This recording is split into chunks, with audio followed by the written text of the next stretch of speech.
You goddamn right I'm gonna run today. 50 kilometers, baby. Race day, baby. Hello, darkness, my old friend. I've hit the wall. Feel sick.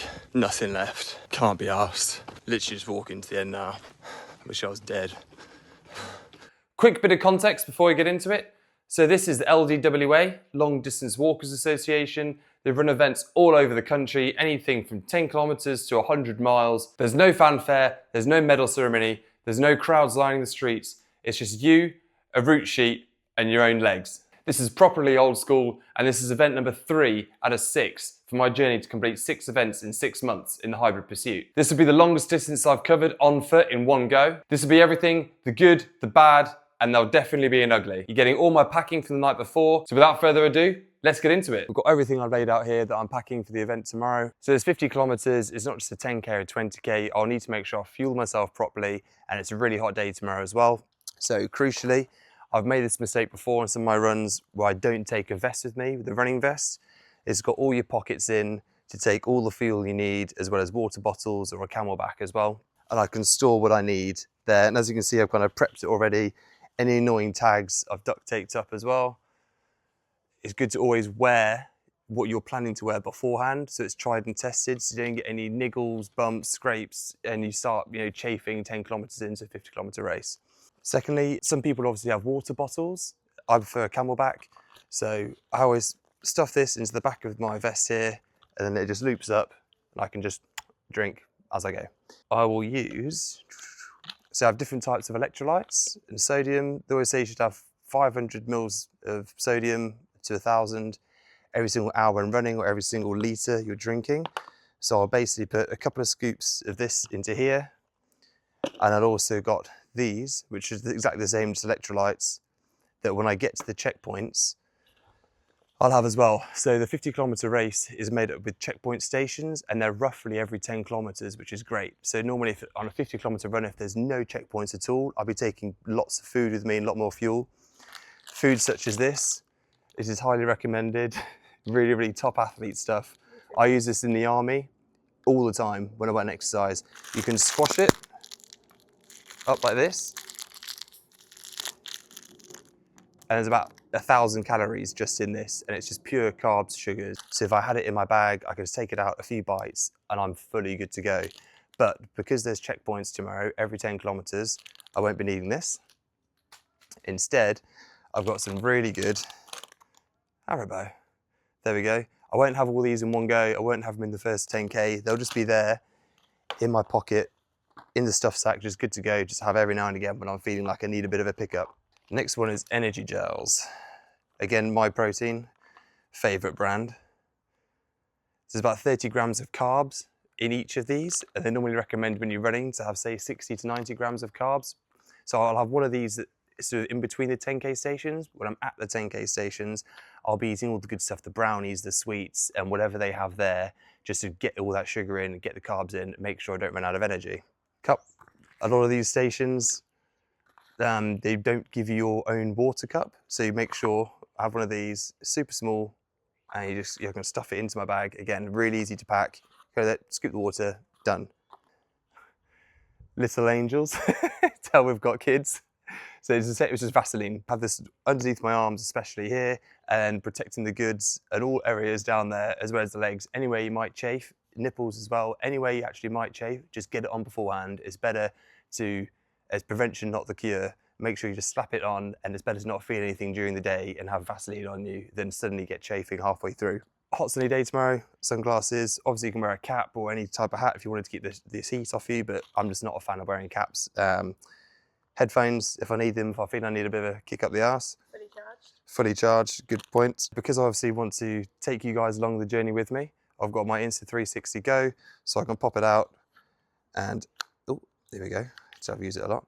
So when I'm going along, whenever I'm thinking there's a good view or an update, or I'll just take you along the journey, each of the checkpoints, I can give you a quick flash on this, and that's good to go. And everything here will be able to be stuffed inside my actual vest.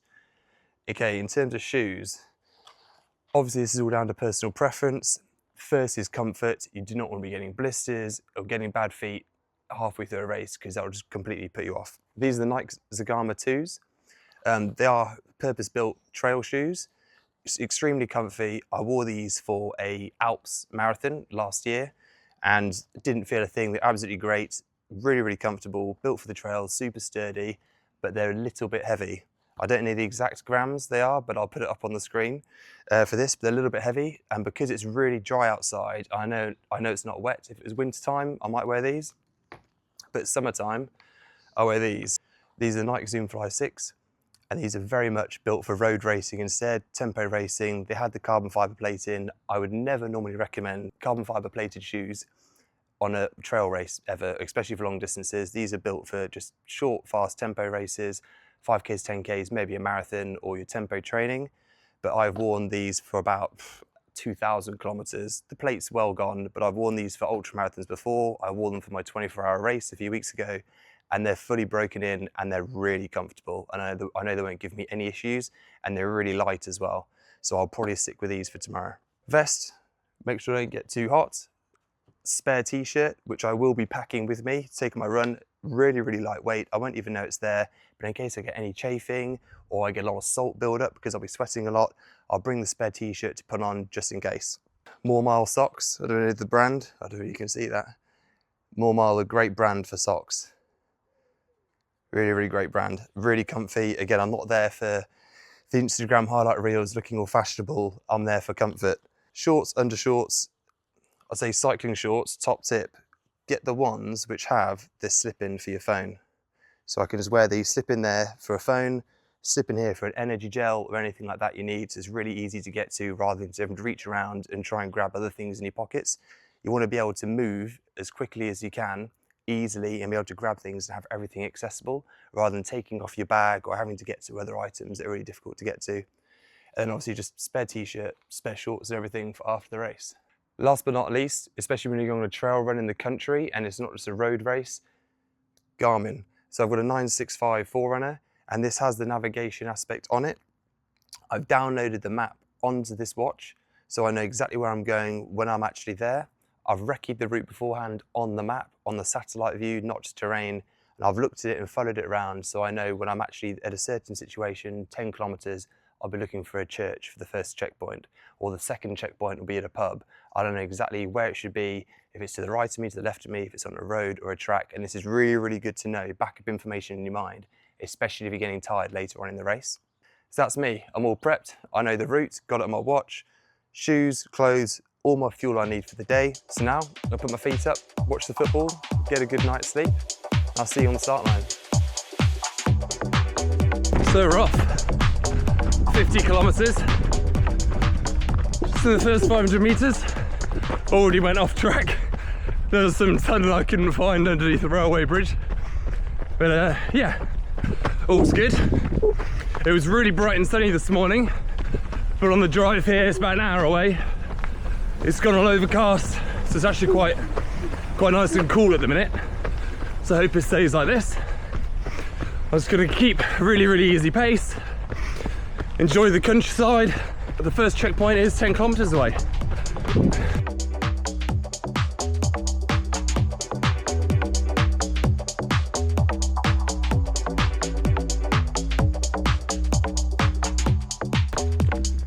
We're going about 7 kilometres in, already noticing the difference between running on really nice track like this. My pace tends to be 5:15 per kilometre speed, but in the same effort, when I'm having to run through the middle of the fields, I'm more 5:30, 5:45. So one big thing about trail running is it's slower than road running, but it takes a lot more out of your legs as well, because you're having to take into account all the odd steps, your stabilising muscles, footpaths when you're having to step up steps, step up bridges, go through stiles. It is a lot more difficult, but I guess it helps to slow you down at the same time. So yeah, a few kilometres out, good view. Let's go! I'm about 1 kilometre away from the first checkpoint, and I'm already planning what I'm going to need when I get there. So I'm not going to fill my camelback, my water up till 20 kilometres. I'll drink loads of water there. Got the electrolytes ready. Crinkle these up, put them in my water, knock that back, swipe a bunch of sweets or anything that they have there, and then crack on. I'm averaging about 5 minutes 20 per kilometre, so that's about right. 5 hours to 50 k's, 6 minutes, but with the stopping, and I'll inevitably slow down to well over 6 minutes per kilometre. So we'll see how we go.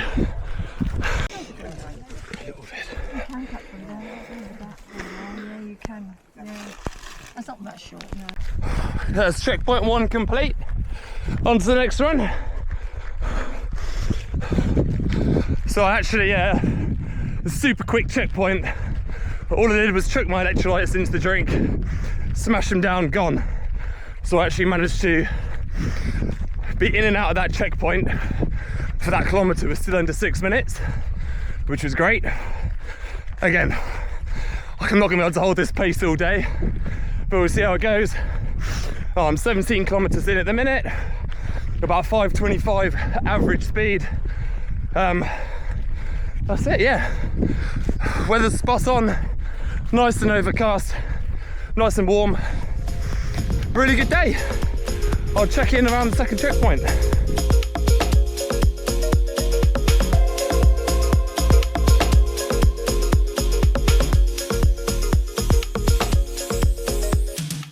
About to come up to the second checkpoint. Electrolytes ready. I'll put them in my camelback, filled up with water. Definitely get some sugars and sweets on board. So I'll probably be a couple of minutes in this checkpoint. And then crack on again. I'm 20 kilometers in, 1 hour 45. Feeling good.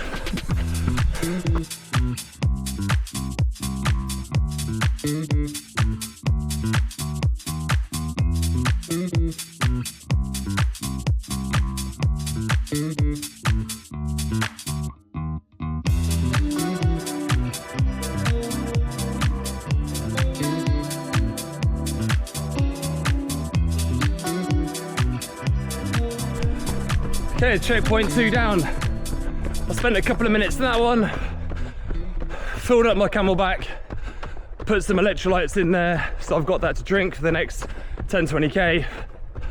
Next checkpoint in 10 kilometers, I'll fuel up again, had some fig rolls, some nice jammy dodgers in the last place. I'll have one of my energy gels as well in about 20 minutes, just to keep me ticking over. I can feel the fatigue a little bit in my legs, but at the minute I'm just keeping steady around the 5:30 mark. I know I'm going to end up slowing up eventually, but I'll see how it goes. A lot of the walkers will start earlier in the day so they can finish not too late. So I think I've overtaken all the walkers now, being a walkers event. So I'll be surprised if I see too many people for the rest of the event. But yeah, lovely.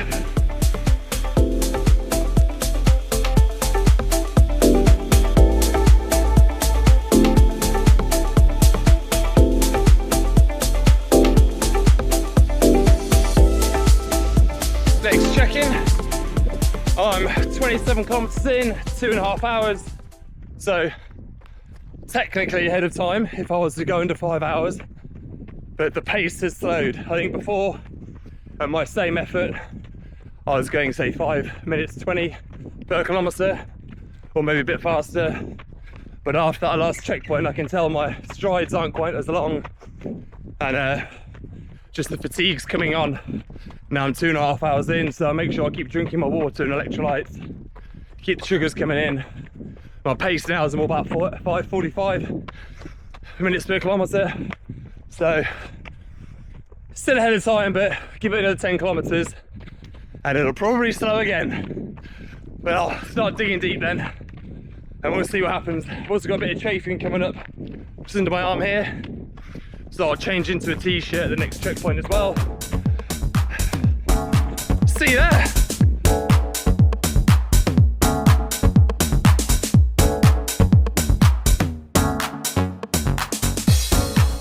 Well, if you ever want morale on a long run when you're going slowly, I just hit 2 kilometers in a row or over 6 minutes.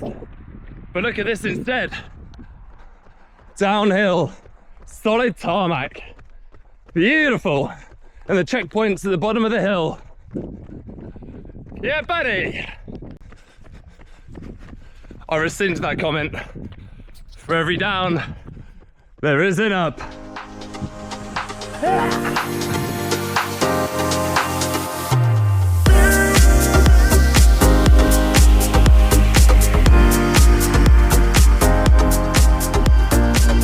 Okay, it's the third checkpoint down.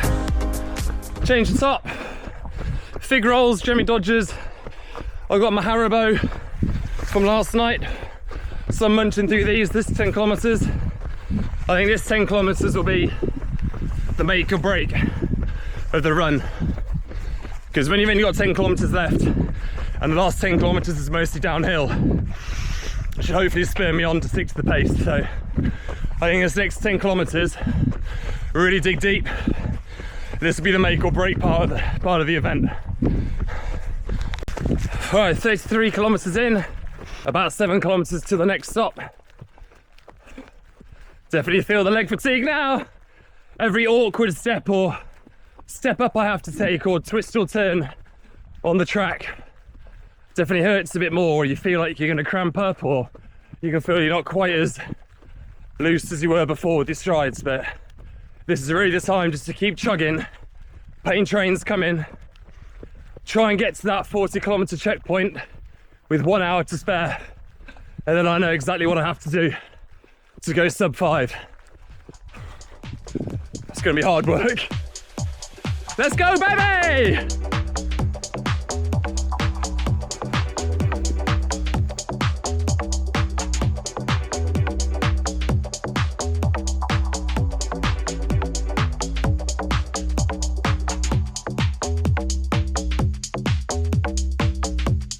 It's 37 kilometers down. So I'm doing about just over 6 minute pace at the minute for the last couple of kilometers. It's really gentle, long uphill this, but I know as soon as I get to the last checkpoint at around 40 kilometers, it's pretty much downhill from there. My average speed so far, 5 minutes 50 per kilometer. I've got 10 seconds per kilometer in the bank at the minute, over 37 kilometers. I'll let you do the maths on that, 370 seconds. So yeah, a little bit of time in the bank, but going under 6 minutes speed is actually pretty hard at the minute. Just going a really gentle incline like this. It's really good running on the road though. I don't really have to think, and your pace is a lot quicker on this track rather than going through any nettles and brambles. So yeah, I'll keep plugging away. I'll check in on the last checkpoint. Also, the sun's come out, so it's a lot hotter now, just making a difference. See you soon.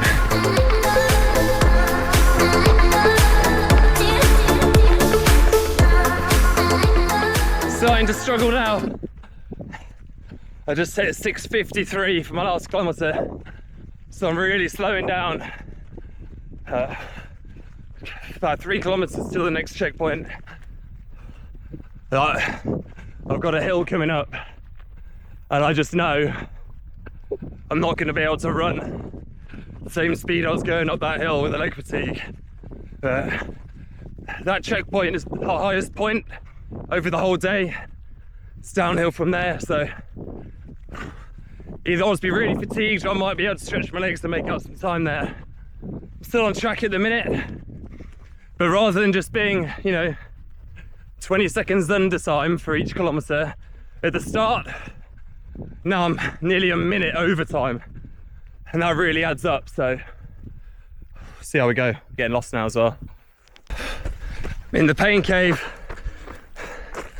I'm hardly even jogging, basically walking up this hill, just keeping it going. Yeah, it's tough with the heat. See you at the next checkpoint.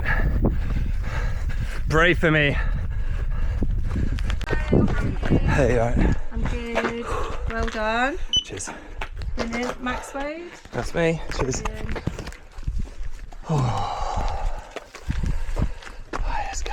Yeah, it's the last checkpoint done. 9.5 kilometres left. About 50 minutes to do it. So I'm not sure I'm going to get there now. I just glugged way too much water after eating those Haribo. I actually feel really sick now. All the water's just here. So I think I'm just going to have to throw up quickly and then crack on. But we'll see how we go. It's a death march to the end now. Not I'm going to get there. It's just what the time's going to be. I'll check in a bit when I feel more human. Well, I've just been sick and I'm now walking. I think I'll walk up that. See you soon. All times have gone out the window. It's a really slow jog. I'm literally doing 7-8 minute pace now to the end. Just try and enjoy it. I've got about 7k to go. I'm literally just walking. I've hit the wall. Feel sick. Nothing left. Can't be arsed. Wish I was dead. And I think the worst thing about when you start going slow is just how slow the kilometres tick off. I'm at 8 and then 7. I've got just over 6 to go and it's going so slowly. Whereas when you're in that 10-20 kilometre range, the checkpoints are just coming really quick and you're smashing the kilometres down and you're feeling all right. But when you're going 8-9 minutes per kilometre and just dawdling, yeah, this is going to be a long slog to the finish now. It's not even painful, it's just, I don't know. See you soon. Well, that's the 50 kilometres down in the grand time of 5 hours 15. So quite a little bit off, about 15 minutes. So yeah, I got just a kilometre over for the actual left of the event. So I'll mooch my way in. So it should be around a 5:25 or something total time for about 51 and a bit kilometres. See the finish line. Yeah. Just gonna do a quick check-in now. I was gonna do a check-in at the checkpoint, but I felt like I was about to die. I've got an ice cold protein shake. I've got ice cold Fanta lemon. I've got ice cold water. I've got an ice cold amino acid drink. All there for my journey home. So that's the run all done. I'll chill out tonight and then I'll do a full video review in the coming days. Catch you then. Also a note to future Max. Don't sign up for any more long distance events like a 50 miles or 100 miles because they're not fun once you get tired. First of all, I'll apologise for saying there's no raw, right at the end of the finish line footage of me. I was just in a bad way and I didn't do the footage. As a social media noob, I need to get better at just getting that race raw footage right at the end. And I should have just said a few bits there, but instead I just got in the car and drove. I'm going to put up my Strava on screen so you can see the event there. If we go through my times, we can see how I paced it really well for the first about 30 kilometres and then the fatigue just started hitting. You can see the first 10 kilometres, average pace of 5:23, completed in 53:50. So I was under pace here and I was on target by about 6.5 minutes. So I was under my target time of 5 hours total by about 6 minutes, 10 seconds. And then the second block, I averaged 5:48 pace. Again, 6 minutes per kilometre over 5 hours, that would bring me the 50 kilometres. So I knew if I stayed under 6 minutes per kilometre for the whole 5 hours, I'd beat the 5 hour target. This second block from 10 to 20 kilometres took me 57 minutes, 55 seconds. So cumulative time of 1 hour 51:45. And then my block from 20 to 30 kilometres, I actually managed exactly the same pace, 5 minutes 48, split time 58:03. And then my cumulative time overall was 2 hours 49:48 seconds. So I was just over 10 minutes in the bank still at this stage with 20 kilometres left to go. I actually felt quite good at this stage. 30 to 40 kilometres, this is where the fatigue set in. You can see by my pacing, the average pace slipped to 6 minutes 40. And rather than just dipping 20-30 seconds every single kilometre underneath the target time, as I said in the race footage, I'm now going 40 seconds or even more over the target time. So this is really eating into the time that I'd already banked. For the split time for 10 kilometres, with a cumulative time of 3 hours 56, so I still had a few minutes here of wiggle room in the bank if I could get under or around the 6 minutes per kilometre speed. However, it didn't go that way. As you saw in the race footage, didn't play out as I thought it might. 40 to 50 kilometres, this was really slow. I was in a bit of a hole, 7 minutes 49 pace. 1 hour 18 split for the 10K with a 5 hours 14 minutes overall 50K time.